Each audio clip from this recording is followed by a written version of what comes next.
सुबह का नज़ारा एक बार चेक कीजिए आप लोग। हर हर महादेव।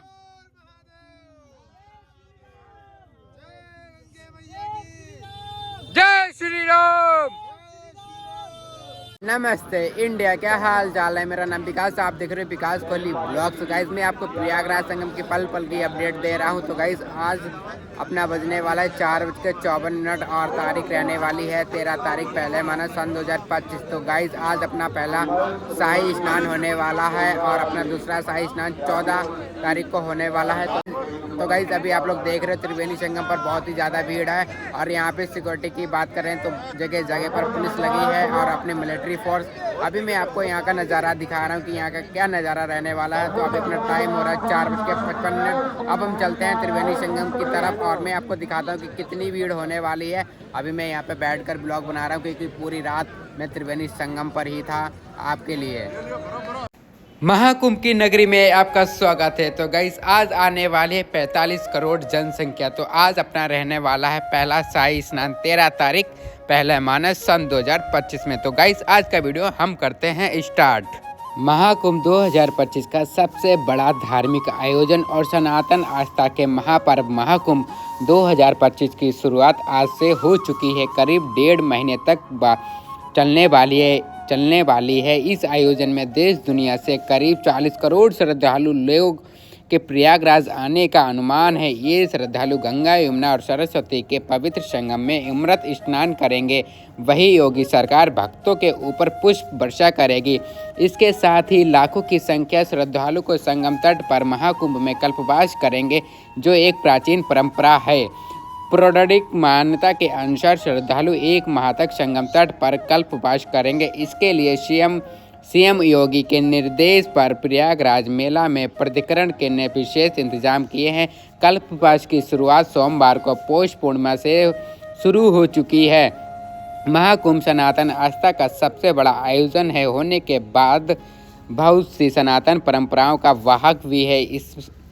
इसमें से महाकुंभ की एक महत्वपूर्ण परंपरा है कि संगम तट पर कल्पवास करना। शास्त्रीय मान्यता की है कि इसके अनुसार कल्पवास पौष पूर्णिमा की शुरू होकर माघ पूर्णिमा तक पूरे 1 माह तक किया जाता है। इस महाकुंभ में कल्पवास 13 जनवरी से शुरू होकर 12 फरवरी तक संगम तट पर किया जाएगा। शास्त्रों के अनुसार कल्पवास में श्रद्धालु नियम पूर्वक संकल्प पूर्वक 1 माह संगम तट पर रहते हैं। कल्पवास के दौरान श्रद्धालु तीनों काल गंगा स्नान कर जप तप ध्यान पूजन और सत्संग करते हैं। महाकुंभ 2025 में करीब 10 लाख श्रद्धालु के कल्पवास करने की उम्मीद है। महाकुंभ 2025 शाही स्नान का महत्व। महाकुंभ का पहला स्नान 14 जनवरी 2025 को मकर संक्रांति के दिन होगा। इस दिन सबसे बड़ा स्नान होगा और पहला नागा साधु संगम में स्नान करते हैं। उनके बाद आम लोग स्नान करते हैं। शाही स्नान का बेहद खास माना जाता है क्योंकि इस दिन संगम में डुबकी लगाने से कई गुना पुण्य मिलता है। ऐसा भी कहा जाता है कि इस दिन स्नान करने न सिर्फ इस जन्म के बल्कि पिछले जन्म का पाप भी खत्म हो जाता है। इसके साथ ही पितरों का आत्मा को भी शांति मिलती है। महाकुंभ मेला में समुद्र की मंथन की एक कहानी से जुड़ा हुआ है। पौराणिक मान्यता कि जब समुद्र मंथन हुआ था तो उसमें से अमृत का कलश निकला। देवताओं और राक्षसों के बीच इसे पाने के लिए 12 दिन तक युद्ध हुआ और इस दौरान अमृत की कुछ बूंदें धरती पर 4 जगहों पर गिरी, जैसे प्रयागराज, हरिद्वार, उज्जैन और नासिक। इन्हीं जगहों पर कुंभ मेले के आयोजन होता है। महाकुंभ सिर्फ एक मेला नहीं बल्कि आस्था, विश्वास और एकता का प्रतीक है। यहाँ लोग संगम में स्नान करते हैं, दान पुण्य करते हैं और साधु संतों का आशीर्वाद लेते हैं। माना जाता है कि अगर कोई व्यक्ति 3 दिन तक नियम से स्नान करेंगे तो उसके 1000 अश्वमेध यज्ञ के बराबर होगा। 100,000 के यज्ञ के बराबर होगा जो 3 दिन लगातार स्नान करेगा। महाकुंभ की विशेष परंपरा कल्पवास का निर्वहन करने के लिए प्रयागराज का मेला प्राधिकरण ने सभी जरूरी इंतजाम किए हैं। मेला क्षेत्र में गंगा जी के तट पर झूसी के से फम्फाउम के लगभग 1.16 लाख टेंट लगवाए हैं और कल्पवासियों के टेंट के लिए बिजली पानी कनेक्शन के साथ शौचालय का भी निर्माण कराया गया है। अपने टेंट तक आसानी से पहुंचने के लिए चेकर्ड प्लेट्स की लगभग 650 किलोमीटर की आस्था सड़कों को और 30 पंटून पुल बनाए हैं, जिसमें पूरे प्रयागराज में 30 पंटून पुल बनाए गए हैं। महाकुंभ 2025 में प्रमुख स्नान की शुरुआत आज से पहले उत्तर प्रदेश के मुख्य सचिव मनोज कुमार सिंह ने कहा कि संगम के आसपास होने वाली 45 दिवसीय इस महाआयोजन में 40 करोड़ श्रद्धालु का शामिल होने की उम्मीद है। सिंह ने कहा कि मौनी अमावस्या के दिन अनुमानित 4 से 5 करोड़ भक्तों की प्रयागराज में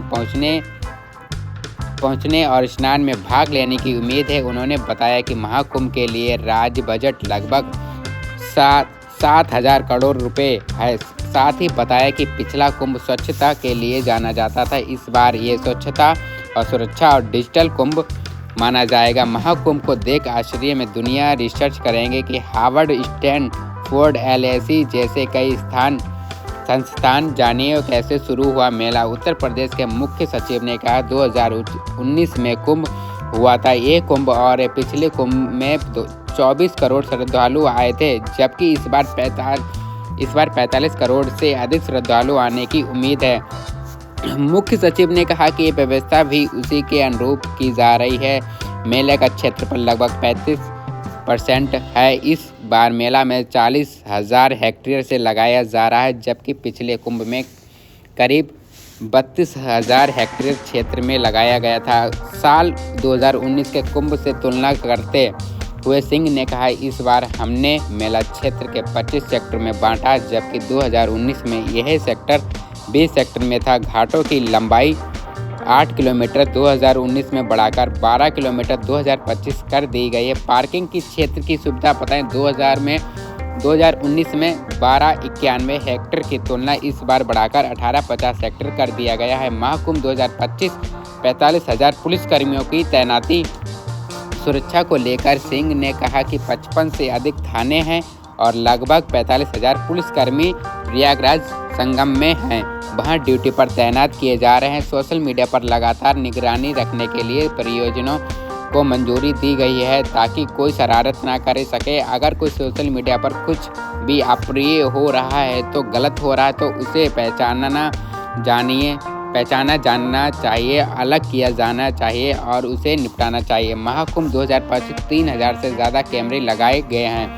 महाकुंभ के डिजिटल पहलू पर टिप्पणी करते हुए मुख्य सचिव ने कहा कि पिछले कुंभ से पहले हमने वहां एकीकृत नियंत्रण के कमान के ISC के स्थापित किए थे। इस बार इसे और मजबूत किया गया है और पूरे कुंभ क्षेत्र में 3,000 से अधिक कैमरे लगाए गए हैं। महाकुंभ की पिछली बार से 2 गुना खर्च किए गए हैं।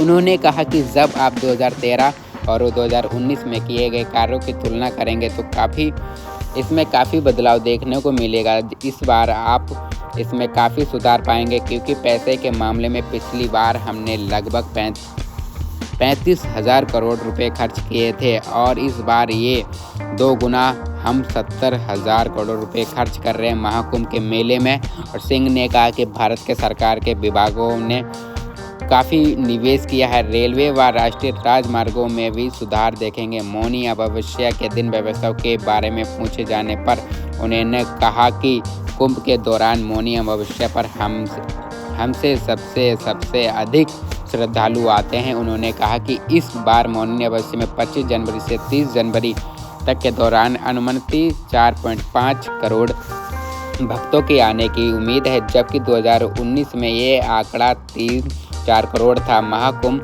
स्नान की तिथियों में कोई VIP प्रोटोकॉल नहीं है। मुख्य सचिव ने कहा कि ये 6 महत्वपूर्ण प्रमुख स्नान तिथियां जिन पर अधिक श्रद्धालु और अधिक भीड़ होगी, इसीलिए उन दिनों में एहतियात के तौर पर राज्य सरकार किसी को भी VIP प्रोटोकॉल नहीं देती है। उन्होंने कहा कि इसीलिए हम सभी VIP से अनुरोध करते हैं कि वो उन 6 दिनों में ना आएँ। हम उन्हें उन दिनों में आमंत्रित करने का प्रयास करते हैं जो मुख्य प्रमुख स्नान के दिन नहीं होते हैं। सिंह ने कहा कि महाकुंभ का मेला 2025 में कल्पवासियों के अनुमति संख्या 15/20 लाख, जबकि कुंभ मेला में 2019 में 10 लाख भी थे। उनके मुताबिक पोटून पुल जो प्रयागराज में पुल बनाए गए हैं, उनकी संख्या रहने वाली है 2025 में 30 हो गई है, 2019 में 22 थी। मुख्य सचिव ने बताया कि मेला क्षेत्र की सड़कों की लंबाई 299 किलोमीटर से बढ़ाकर 450 किलोमीटर से अधिक कर दी गई है। महाकुंभ का 2025 इन शहरों के लिए फ्लाइट प्रयागराज से दिल्ली, मुंबई, बेंगलुरु, लखनऊ, इंदौर, अहमदाबाद, कोलकाता, जयपुर, भुवनेश्वर, गुवाहाटी, हैदराबाद, भोपाल, चेन्नई, पुणे, गोवा, नागपुर, जम्मू, पटना, गोवा, अयोध्या, रायपुर, देहरादून, जबलपुर, चंडीगढ़, बीसलपुर से फ्लाइट रहेंगी। महाकुंभ 2025 आए तो कहाँ रुकें?